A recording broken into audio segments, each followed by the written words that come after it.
wet, hard surface turn you all of a sudden into this steep banger because it'll feel good, but it's just like Vegas, it'll feel good a few times and then you're going to get your money taken eventually because somebody's going to clamp you because you went too steep because you're trying to show off.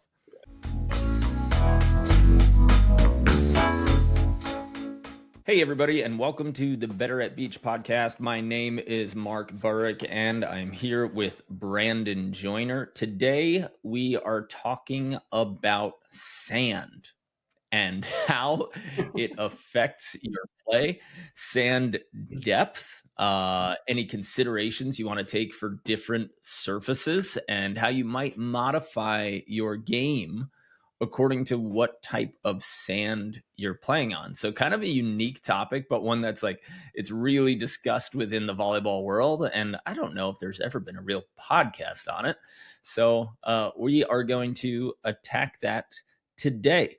And just before we get started, if you ever want to visit us in Hermosa Beach, we've got classes, we've got private lessons. Me and Brandon are doing a lot of private training groups this coming year in Hermosa, but where there's the deepest sand, perhaps.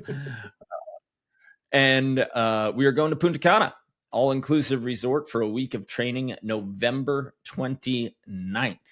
That'll be November 29th to December 5th. So we still have spots open.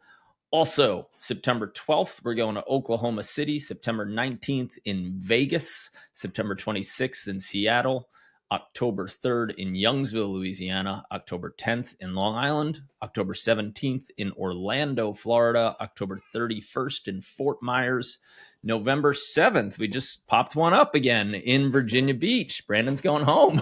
Going home, baby. That set up yesterday. Nice. And December 12th, we will be in Houston, Tejas, going to Texas with our buddies out at Third Coast. So we do travel to a lot of different beaches, and I've played on a lot, and I know, Brandon, you have too. And there are definitely surface differences and different ways that people should play defense based on it, and things you might have to alter with your game. So, Brandon, first things first, where do you think the deepest sand? So when we say deep sand, we usually mean that the hard surface or the moisture is so far below the sand is fluffy. Your feet feel like they can push a lot, like 6 to 12 inches down. And it's a slower, less springy surface. So it's harder to jump out of typically. Brandon, where do you think the deepest sand you've ever played in? I think I would have to go with Hermosa. You know, I think it's because both of us growing up on the East Coast beaches there's a couple out there that are a little bit deeper. But I know when I moved out here, it made me realize that one, I had to get in really good shape. I had to get really strong. And then two, it's just humbling out here. Like the amount of shots that you see in Hermosa versus other beaches. Yeah, I think it's, I think it's one of the deepest places in the world. There's also a lot of I've also noticed that indoor facilities can also have a lot of deep sand. Obviously, if an indoor facility is going a little bit more budget, which makes a lot of sense, it's a lot of sand and putting it in an area. But I've played in a couple indoor facilities. I know Virginia Beach can be a little bit deeper, which we have a camp coming up in November. Happy to be going home. But yeah, I would say Hermosa Beach takes the cake for me. And it's crazy because even the difference between Redondo and Manhattan, which it's kind of the same beach, but Redondo is sand extremely shallow, and then Manhattan is like Goldilocks, kind of just right. You think Hermosa is a little bit deeper and tougher to play in than Manhattan? Yeah, I think in a tournament setting for sure. If you're practicing, especially if you're on where they run the Manhattan Beach Open, that sand can get a little bit packed down, I think, Yeah. especially for the Manhattan. I don't know if it has to do with six man being close to it. And, Just a layer of beer cans 4 inches under the sand. yeah. Um, but yeah, I would say Hermosa takes the cake for me. Have you played on any beaches that are deeper than Hermosa? I think you've traveled the world a little bit more than me, so um, I've I've actually got a surprise one. It's uh, in the Chelsea Piers Fitness Center, so Chelsea Piers Sports Complex in Manhattan. mhm. There's one net, first of all, for this massive sports complex that's supposed to basically, cover the entire city. And it's why it's so typical New York, because it's like why New Yorkers have to be aggro about everything. Like if you've played in Central Park, there's two sand courts, Mhm. and that's in Central Park, where everybody wants to go and hang out. So the the Facebook group there is just nonstop arguing about court time, about when players, who an open player is, who's allowed during certain times. There's a whole lot of territory, and it's completely understandable when you got a city of almost 9 million fighting for. There's more courts now because they're on the Lower West Side, and they got some in Brooklyn as well. But really not enough sand courts for the city. And QBK, which is the new facility as of 3-4 years ago, they finally popped. They got 4 courts, and so they're hosting a lot of the people from the city there. But that one court in Chelsea Piers, I mean, it feels like quicksand. Huh. It's not, and I don't know if it's because they've got a lot of sand in there. They definitely have a lot of sand, and they never moisturize it. So it's, no matter what, it's always dry. And we could talk about that too, like a little bit of facility advice for anybody who's listening, because if you get the wrong sand and the wrong systems for your sand, you are going to ruin your investment. And I got a steal paying about I think it was $12,000 in sand for my single court in Florida. And the reason it was so cheap, and yes, that's cheap. Like if you're building professional courts and you're trying to set up your own facility, you should budget. It's probably not going to cost this much, but you should budget about 50,000 per court. You can do it way cheaper for sure, but that's like with lighting, that's with proper borders, that's with making sure that there's irrigation, and that's really dependent on the weather in your place. But essentially, you dig deep down enough, then you put a layer of gravel, but underneath the layer of gravel, you actually have to shape the sand so that when the water filters through, it slopes away from your court and away from whatever the city or your home tells you to.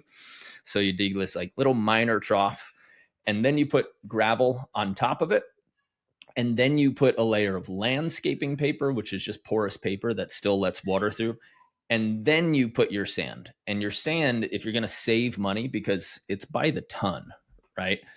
If you're going to save money, you should actually shape it so that you're putting more sand where people play, which is in the serve receive spots and where people generally attack from.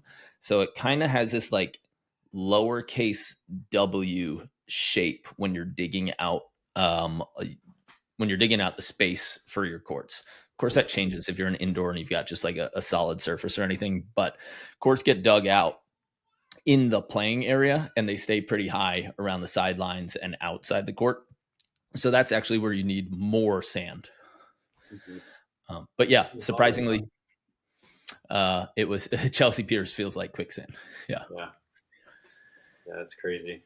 Um, yeah, I'm especially when you're going down talking about the court maintenance and building out a court. I've never, and we see it in on like when we used to run all of our classes on Second Street. Mhm. Those courts would just get extremely bowled out, where we're like begging those sand rakers to come over and like even out the courts for us. Yeah. Um, but it's cool to know that little trick of like, oh yeah, it's how you build out your court and kind of allow yourself to kind of avoid that error. Yeah. Um, And because we had it pretty easy in Florida, because we didn't have much of a choice at our Airbnb. mhm, The water the water table is so high there. So, like, once you dig, like 48 inches down, the water's already there. So interesting. we just kind of did what we had to, and we built a sandbox up instead of digging our court down. So we only like scraped away the grass and then did a little bit of carving. Mhm. Big shout out to Joe Lambert, who came and worked the skid steer for me, after I gave it 2 days of effort. It was fun to use my own skid steer and like save money on it. But if I built a court again, it would take me 10% of the time. Hmm. Like, after going through it once, I get it. That being said, the in South Pasadena or St. Pete Beach, where our Airbnb is, uh, it's sand. So as soon as you dig 2 inches under grass, it's already sand. Like, the entire thing is built on a beach. This is tough for people who are in other cities who've got clay or rock under their ground, because then you need some real machinery if you want to dig down versus build a sand pit up. And then you might not care about drainage. Like in California, are you ever going to care about drainage? Like, no. So the one day it rains in December, like, you're not going to play. Fine, take the day off. um, uh, and facilities really mess up on sand. It's like the one thing that really needs to be right. Mhm. If it's rocky, if it's scrapey, if it's not deep enough. So you should really be looking for mason sand. They have like sandbox sand, which is for kids, but that's generally a little bit dirtier, rougher, and dustier. And if you get the wrong sand or they don't bring it, which has happened, you order one type of sand and they just show up with these dump trucks trying to Mhm. dump whatever they can, and then you need the receipts that shows the weight that you ordered, because you will get scammed. Mhm. um that sand it's called mason sand, and it's actually cleaned. So it's broken down in a very good way, and it's bleached and it's cleaned, so they get rid of a lot of the dust, and they get rid of a lot of the little particles in the rocks. And if you are to ever host an FIVB, they actually require that you send sand samples, and it has to meet a certain standard in order just to host an FIVB tournament. So like, they're that serious. Wow. And yeah, they get little baggies and they ship them, and they, I don't know, like, measure the particles or whatever. But there are really specific standards for that. And I know that our friends over in Missouri, why am I blanking on the name of the facility? Talking about Ozark. Ozark, yeah, beach volleyball Ozark. They set up their indoor courts with spacing. Oh, now it's actually outdoor indoor, but they use the right sand. They set up the spacing because they said, we want to be able to host an FIVB tournament and Huh. college championships. So Cool. they came with that in mind. Like, we wanted to bring this. And so I go, hey, you could fit so many more courts here. Like, why don't you just add more courts? And they said, well, for spacing and for pictures, when we apply for an FIVB World Tour tournament, we want to be able to show them. Wow, Yeah, that's pretty awesome. crazy, right? Yeah. Yeah. And Yeah. now that you say that, it's like it is crazy how different. Like I think we're going to eventually get into depth and talk about like different playing styles and stuff like that. But it is crazy the different. I've never really thought about you experience it, but like the coarseness. Mhm. Like some beaches are kind of pebbly, rocky, almost like it's almost like rocks have just literally been broken down into sand. And then you do have those like really nice beaches where it's like fluffy, almost like squeaky sand. Mm, Um, that's just like when you step on it, you're like, ah, like I'm gonna be able to dive today and not worry about getting hurt. yeah. Um, yeah, I think I'm learning something from this podcast already. That's pretty cool. Uh, and then final advice on like the indoor facility front, because I went down. I've been studying facilities now for 3 years. Like, if you have any questions about facilities, I I know the answers, and then I also have like a group of friends who own facilities, manage them, and so I've gotten the inside look at all of the numbers, finances, everything. So when we do build ours, it's going to be fantastic. And there's a lot of screw ups and pain points that people have had before me. And luckily, I've got that Rolodex of people who are quite literally opening their financial books to me. Like they say, like, do not share this with anybody. Please don't tell anybody. But I know the facilities that worked and the facilities that doesn't. And I've been approached so far in the last 2 years. I've approached by 5 different investors for investing into a facility, and I've only accepted one. So that was ATX Beach. He understood it from a business and a community standpoint. And when I looked at his programming, I said, yes, you're making the right moves. A lot of the other ones, when I looked at their budget, I looked at what they weren't spending on marketing, and thinking that you're just going to, spend 5 to 10,000 a month on your commercial lease, and then you've got to drop 50 to 200,000 for 1 to 4 courts, and then just say, yeah, it's a place for people to play. Like, no, you're going to lose money real quick if you don't know business and you don't know how to operate for profit in beach volleyball. But so I'll just one more story about Sandbar in Salt Lake City. They skimped a little bit on their sand. They bought like the next level cheaper. And what ended up happening was it created this immense amount of dust. And so when you walk in there, there's like kind of, you're in the middle of this dust cloud. And once they realize that, they're like, okay, this stinks. People are coughing and not really happy. And it's all over all of the other equipment and the desks and the bar and everything. So what they tried to do was water it.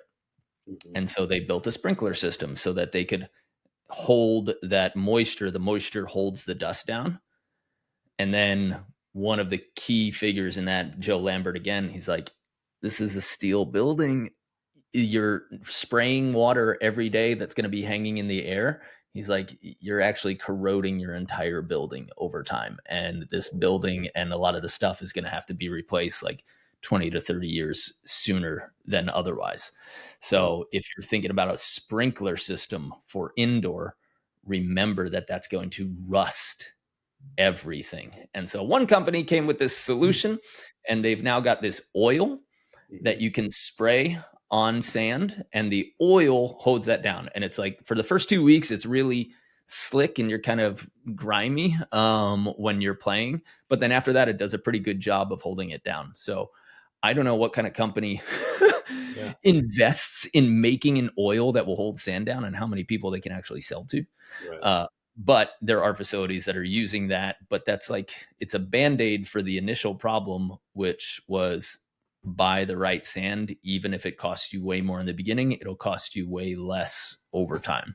And I remember when so I think our first camp that we did in Salt Lake, I was like, it's dusty in here. But then the second time we went back, I think that was like maybe just after they had gotten the oil.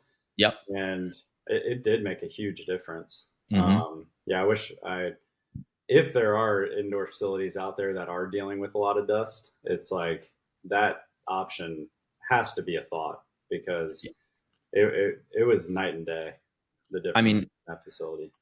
Breathing, you're thinking like lawsuits later on, or their long-term lawsuits later on. And then also if you have an HVAC, a heating, air conditioning, and airflow system, that's going to wreck that too. So boom, there's another $50,000 down the drain, like just because you need HVAC repairs all the time.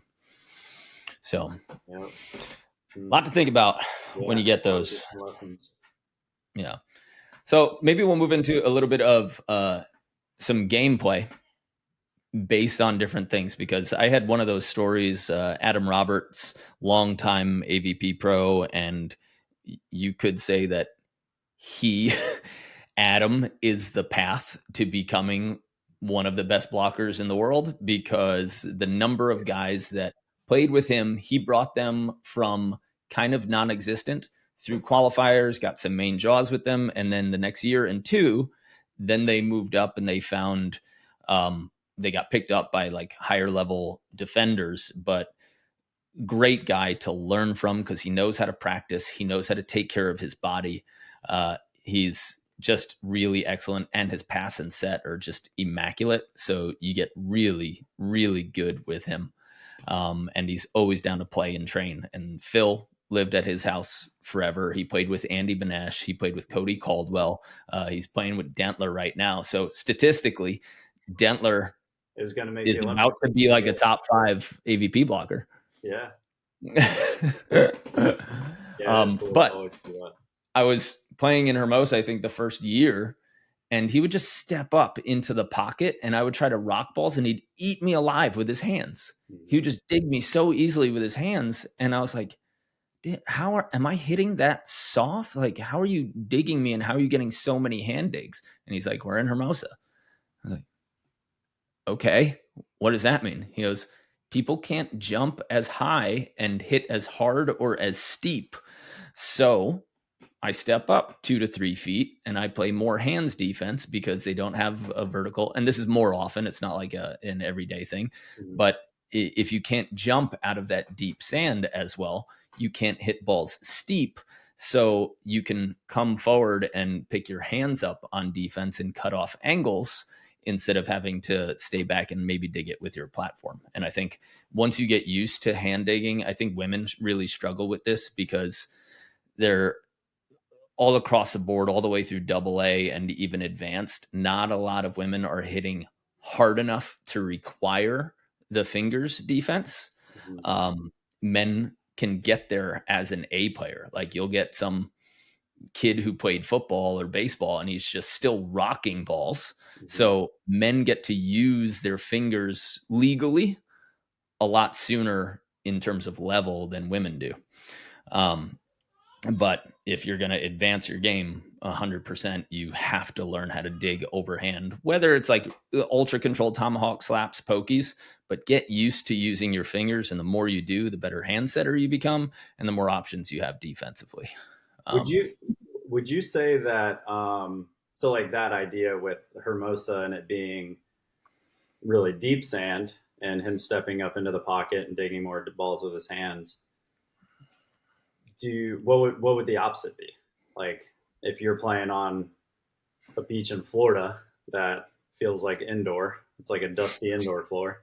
What would the difference be for defending on that kind of beach? Number one, you can't peel nearly as often. Okay. So when you go to Florida and sometimes people play in sneakers on some beaches, like especially after it rains and all the sand falls past the shells. And so like you're playing on shells. There are some tournaments in Florida, like Clearwater. It always baffles me that Clearwater has this giant championship because they're playing on rocks. Number one, you can't peel as easily because if I get a set at 6 feet, maybe 7 feet off in Hermosa, you should peel, right? Like I'm not going to be able to broad jump to that, get a huge max springy jump. I don't get enough power return from the ground. So I can't hit as steep, which means you should peel because you're going to be way more valuable on the ground. And if I can't jump high and hit hard or down, then you're going to take up more space if you peel and you play double down defense, because then you take away my shot ability. So in Hermosa or deep sand, you're going to peel significantly more. Even on like pretty good sets, you can still peel. If you go to one of those hard surface tournaments and somebody gets a set at half court, like let's talk about Pottstown, for example. If you're playing on grass, right, you could get a set at 15, 16 feet and annihilate it. So it's still probably a good idea to peel, but even from like 10, 12 feet, the way we play indoor, you're jumping from the 10-foot line. You might be getting your set at 8 or 9 feet. And that is a legitimate hardball offense that you have to have 1, 2, or 3 blockers trying to defend that swing. So the harder the surface, the more people can bang on worse sets because they can stay back longer. They can take a bigger broad jump into the ball And again, they're operating from higher, so they can hit steeper. So I think peeling is probably the biggest part of it. And then for me, I would also say it's a little bit more, again, this is always player dependent. Like if somebody can't hit steep physically, they can't hit steep physically. But one of the options that you'd have is, backing up a little bit and leaving your platform out a little bit more than your hands high and trying to get that. But hopefully you've got a blocker that is really intimidating and making good moves so that they don't allow the offense to hit as steep as confidently. They'll hit a few steep ones, but at some point when you're trying to like bang the ball on the half court line, you have to come dangerously close to getting blocked. Whereas if you operate in the back quarter of the court and you stay high and you rip, like a la Logan Weber, right? When he's playing really well, he's operating in the high, deep part of the court. Sam Pedlow played like that too, where he just gave people buzz cuts. Like there's such low risk of getting blocked for a point. Sure, you don't have the angles really outside of the defender, but most often if you're rocking a ball and it's kind of crossing outside their body, it's going to be really tough to dig anyway. So it's not to say never hit steep, but you have to know how to make the ball cross 2 feet above the top of the net and still have a ton of pace. And that's usually going to mean operating or making the ball land in the back quarter of the court. And all of these 5'6", 5'10" guys, they see Phil and they see a highlight from Instagram and they're like, bounce, bounce, bounce. And so they try to imitate the same thing when they're 15 inches under where that person hit from. So you don't have that angle. You need to learn to use flat balls and more shots rather than banging it down. And if you consistently hit into the net, or you're hitting into the net 2 or 3 times per set, which is pretty typical of AA and below, it means you're trying to hit down and your physicality isn't really meriting that. Right. Yeah, I can think about when especially in Virginia, like when I was traveling around like the Virginia, Northern Virginia, some Jersey, down into North Carolina. And a lot of the conversations I would have with my defender when I was blocking full time was like, if they absolutely bounce a ball, that's on me. Like, I got to take that away.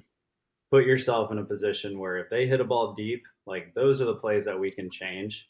But if people are like, there's going to be highlight reels and stuff like that on shallow sand. That's what makes it fun, Yeah. But yeah, I think defenders, sometimes we can get a little greedy and we're like, oh, I'm going to put like kind of going back to this libero mindset that you had in college of like, I want to get hit with this ball. Like you have to do that, but you also have to do it wisely. Like make sure that you're in a position where when you do get hit with the ball, it's actually something you can somewhat control and try to turn it into offense. Yeah. The type of player that can excel in a bigger way, at least they've got more capability, is that fresh indoor player that comes to the beach. They can make a bigger, stronger transition if they're playing on those harder, more shallow surfaces that you can spring. Number one, just from a training standpoint, guys, by the way, if you want to increase your explosiveness, everyone's like, well, play on the surface or train on the surface you play on, train on the surface you play on. And that's actually not true. So for deeper sand, you don't have as much elasticity or bounce. So you really do have to train your muscles because it is a little bit more of a strength move. Yes, there's definitely still plyometrics. Yes, there's definitely still a stretch and amortization phase, which means basically bounce off of the ground. But we have to get our body to be capable of reacting very quickly and changing direction very quickly. And the way to do that is actually by training on hard surfaces. I'm not recommending cement, something like, a track or a basketball gym or sport court. That'll be good enough. But you do want hard surface, sprint, and jump training. and then play your games on the sand. That will give you the absolute most benefit in terms of jump and speed. Your body does have to accumulate some nervous system memory for how to move in the sand and how to push off, but it needs to develop the springiness from hard surface. So really recommend that everybody, you definitely do some jump training in the sand. You definitely practice in the sand. But if you're specifically jump training or you need a plyometric session, like stay in the gym or stay on one of those hard ground surfaces. Your body will get way more out of it. Yeah. It's kind of funny because like I can always remember when I was playing Pottstown, like when I played in Pottstown, one, I was like coming pretty fresh off the indoor. So I still had that hard contact, hard ground that I was jumping off of. My body was really used to it. So I was able to kind of find that jump really well. But then the cool thing too about that is every year when I would play Pottstown, the next like 2 months of my beach games, I felt so clean. Like I felt like my vertical was there. My offensive mindset was a lot better because I was like a little bit more aggressive. Mm-hmm. Even if I was shooting, it was like I was finding the base and like jumping hard. Um, and it's kind of like whenever I see people go play Pottstown, for some reason, beach players have this like, no, I'm not playing grass. I think it's great. You know, I think it can rewire your brain a little bit to understand that like, oh, this is how I am the most effective offensively. You know, Yeah. and then like throughout my career, I was able to play a little bit better in deep sand. But if you look at a majority of my like strong finishes, they came from shallow beaches. Like that's just what I like. I mean, playing indoor as long as we did.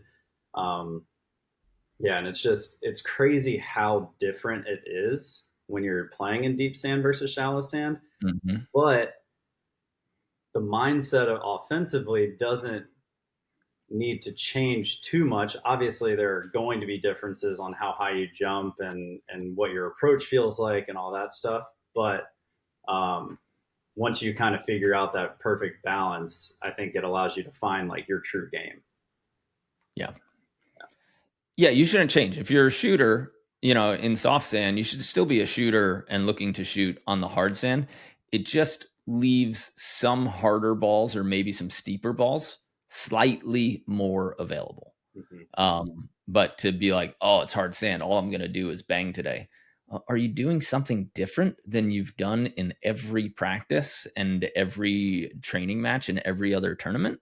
Mm-hmm. That becomes a mistake. Like you should stay with the same strategies and the same style of play. Just now you can shoot from way higher. So now you can flatten out your shots by Right. like an inch or two. And again, for the ones that you do hit, cool. You're going to be an inch to two higher when you hit. So you've got more availability, but don't let hard surface turn you all of a sudden into this steep banger because it'll feel good, but it's just like Vegas, it'll feel good a few times and then you're going to get your money taken eventually because somebody's going to clamp you because you went too steep because you're trying to show off. Yeah, it's kind of. I think that this topic came up at a pretty good time because I'm thinking about Manhattan, Mm. the MBO that just happened, and I was coaching Logan and Hagen, and Marine and Chloe, and I think I would say, as far as their seasons go, both of them had somewhat of letdown tournaments. I think that both of them were looking for a little bit of a higher finish. Um, For Manhattan. yeah, and Yeah, it sucks not to perform there, but they've had right. such immense years. Like, Yeah, oh, but I think one of the reasons that that happened is because both of them have been surrounded by shallow game seasons. You know, like when we think mm, about Logan and Hagen playing on the league, it's all indoor facilities, sand's getting delivered. They're operating so high above the net, they're able to find mm. those aggressive swings. And Um, it's indoor, so sets are perfect. So you right, can always jump higher on more perfect sets. exactly. Yeah. And then Marine and Chloe, all the beaches that they played at and crushed, like winning 2 out of the 3 contenders events, getting a third in the other one, winning Seaside. Like all of those beaches are somewhat shallow as well. And I think they had a little bit of a tough time of looking at their past success and trying to play that exact same game. You know, and I think there's a couple little differences that kind of come to mind right away. I think when you're playing on shallow sand, you can have more of an indoor style approach. And what I mean by indoor style approach is a lot of times in indoor we're covering a lot of ground. And so maybe you're approaching from 3/4 off the net, whereas when you're in deep sand, maybe you want to shorten that to be around like just behind half court or something like that. And I think the big reason for that is when you're in deep sand, you want to feel like your legs are underneath you more. So your steps are going to feel a little bit shorter. You're not going to have these huge strides where you're having to catch your balance each step. Because if you do that, then once fatigue starts to set in, you lose your balance. Once you lose your balance, you lose your strength. And so I think that was kind of a big thing for them. And then the other thing is timing. You know, I think on shallow sand, you move so fast.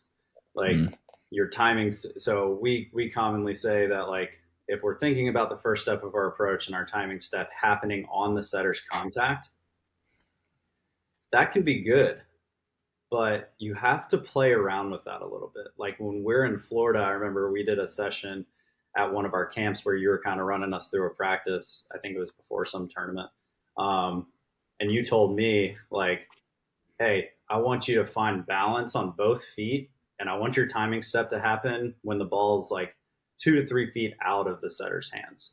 And the reason for that is because that was a transition drill. I remember that. Yeah. The transition hitting. Yeah. Yep. And I was like, at first I was like, why? Like, why is this changing so much? But then I realized, and you kind of told me, you were like, yeah, but in this sand, when it's so shallow, you're able to cover so much ground that you still have to find those really aggressive last 2 steps and hit on your way up.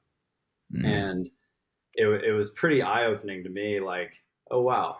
So when I'm playing on shallow sand, maybe I give that setter a little bit more time and know that I'm going to be able to get my feet to the ball every set because I can move a little bit quicker. I'm a little bit more dynamic and I can make sure that I'm adjusting. Whereas when you're on deeper sand, you really need to concentrate on keeping those first 2 steps really slow because you have to make sure that those last 2 steps are perfect. And if you follow that same advice, doesn't matter which way, you're kind of setting yourself up you're looking for the perfect set, right? Whereas on offense, we should always be allowing our setters to set, and then we hold a lot of accountability as attackers to get our feet to the ball and then finish the play. And I'm not getting set. Right. The set is going up, then I'm going after wherever it's going. Like that mentality for everybody, like expecting the set to get somewhere and heading there instead of here I am. I wonder what, like, call for the set. Then your question should almost be, I wonder where they're going to set, and then go attack that ball. And if people had a little bit more of that mentality, then feet to ball just massively improves. Right. Yeah. So it's interesting to see, like, I think a lot of our listeners are obviously in the experimental phase of beach volleyball, which is the most fun, of like, how do I improve, you know? And the fact that we saw 2 extremely successful teams go through that same kind of headache. It's cool because it's like, oh wow, they're working on the same thing as we are. But yeah, it is cool to kind of think about those differences, and then being able to react and change your game style is just as impressive as playing well. You know, I think that that's a pretty cool little mindset. I think all things being equal, on the harder surfaces, you can get away with more. Mm-hmm. It's still going to leave you because the other teams can also get away with more, right? So, for example, just like in an offset or something that's not quite where you want it, in super deep sand, the sand is going to push out from under you, so you're not going to jump high and to the ball on your after your last two steps, right? So you don't have the opportunity late to fix the ball. Still, perfect is perfect no matter what, right? If you can get your feet to the best position possible, like, and all of the other teams are going to go through that, but you might find hitters are more capable of attacking worse sets in a more impressive way when the surface is a little bit harder or a little bit more shallow. And it would be so interesting, and they can't do it on the FIVB, right? Because the really the sand is supposed to be within this same quality. But it would be really interesting to see who plays well where historically, and then also somehow get the stats of like, are they a 99% setter or are they a 92% setter, like kind of ratings like a NFL, like a Madden game or something.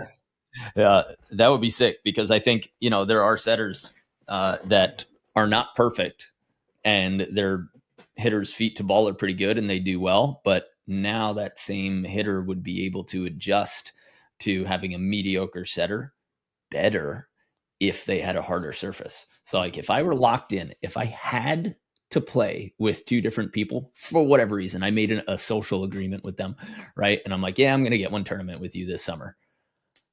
I would save the worst setter for hopefully a more shallow tournament. Yeah. That would be my Yeah. I think that adds up. yeah. Hmm. Yeah. Interesting. Never thought about that. Yeah, it would be I mean, it is kind of crazy how uniform the world tour is, like you see all these players and obviously they're ballers, they're Mhm. so good. Like we watch these people play, but there's not a whole lot of difference in environment. I mean, there are some places that are windier than others. Maybe some are colder or like Heat. maybe Yeah. it Heat's a big rains one. or something like that. But it would be cool to see different like sand depths, because I think if you watch um, like even the difference between the AVP that happened in Huntington versus the AVP that happened in Manhattan, two very different game styles. Yeah. And you're seeing a lot of the same teams are finishing in the top level in the semis and finals, but the game itself looks different. Like Mhm. Huntington is pretty shallow, I'd say. And you're seeing a lot of bounces. You're seeing a whole lot of blocks. Um, and then, but then you go to Manhattan and it's a little bit more strategery, like the fact that one of the biggest highlights right now is Chase Budinger, who is known as a physical player. Mhm. And he won the Manhattan AVP with a high line. Yeah. It's like, um, and He wins a lot of tournaments with a high line. he has Sharp angle amazing high line. vision and everything like that. But yeah, but it would be really cool to see, like, we know what Anders and Christian and the Swedish guys and I mean even Mel and Brandy on the women's side and Duda and the Brazilians. Like we Mhm. know what they can do on shallow sand. Like let's see. Like let's put them in a Hermosa Beach style sand and see who. Like it would be interesting to see if there were any like mid tier or like low, like maybe teams that are finishing 9th, 13th. Yeah. Like could they make a little bit more of a run in deeper sand? And would we still see this like top cream of the crop always rising? It's still on my dream list to have a tournament where you've got to have 8 players that are fully committed to the team, and then you get like you change up sixes, fours, twos, and then you also change up surfaces. Like look at Huh. Nadal in tennis. Like there's one tournament that everybody knows that he's going to win, and it's the clay tournament. It's the French Open. It's just the surface that he masters, and we don't have that like variability in Right. beach. But it would be really cool if they had some kind of, one tournament for the AVP was played on grass. Like, would that be cool? I think it would. Yeah. It would definitely be different. Um, yeah, that would be fun.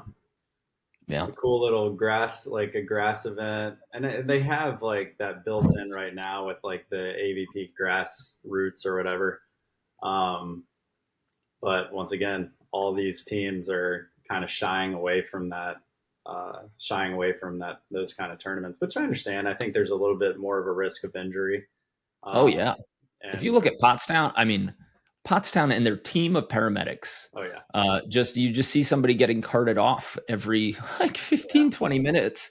Number one, okay, because some people save that tournament for the one time they play every year, so their body's not actually in shape to be able to do it. But number two, yeah, it's unforgiving. So if you turn an ankle, the sand doesn't push out of your way. That ground is going to snap your ankle, mhm. or your knee or whatever. So there's definitely more injuries on the harder surface. But if the AVP put the same Prize dollars, what money. dollars are they putting? Yeah, Yeah, prize money, thank you, yeah, into a grass event and said, like, no, this is one of our events, guys. right, I think it would be cool, especially if you played on the same dimensions. Like, don't open it up to the big one. Just play the same game, just on a right. different surface. I think it would be cool. Yeah, that would be really fun. You know? Huh? Might be something. Hopefully, that's not like if you're Pottstown. I don't know that tournament does so well on its Don't own. change. Yeah, I can't change that. Stay you. Be who Um, you are. Yeah. yeah, but yeah, something like even Wapaka, I would say like get rid of the sand. It's a grass tournament. Like maybe that's a place that you change it up and you're like, hey, we're gonna same prize money, but you're playing on grass. Uh-huh. Um, that would be cool because then you have the crowd too, and that would be the only thing that I think would be interesting is like, what are the downfalls to it? Like, Yeah. why wouldn't I think with those grass style tournaments, you're probably getting a bigger crowd. You can easily renting a park versus bringing in tons of sand is Mhm. already saving you money.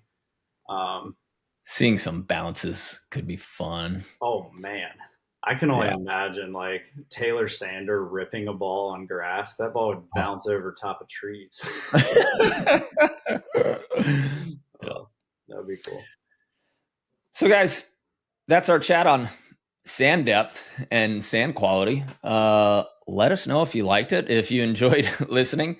There's not too many other times that are like a whole bunch of depth of topics that we can Right. talk about sand, but this was a unique one, and it's talked about, but it's not really openly talked about. So I hope you had fun listening. If you did, please subscribe and share this with somebody. And if you're watching on YouTube or you're not subscribed to us on YouTube, please go ahead and I, subscribe. I'm kind of interested in hearing from everybody that's listening. If you think that your beach has the deepest sand, Mm. drop that location in the comments, or if you think that you have the best sand. I think about our trip in Punta Cana, like Oh, that sand is gorgeous. You can just yeah, lay in it for hours. yeah. You just like walking on it. It's soft. Mhm. But yeah, And it's so not dirty like yeah, Huntington or Long Beach. Like not you dirty. don't have that layer of dust coming off in the shower that you have to scrub. Right.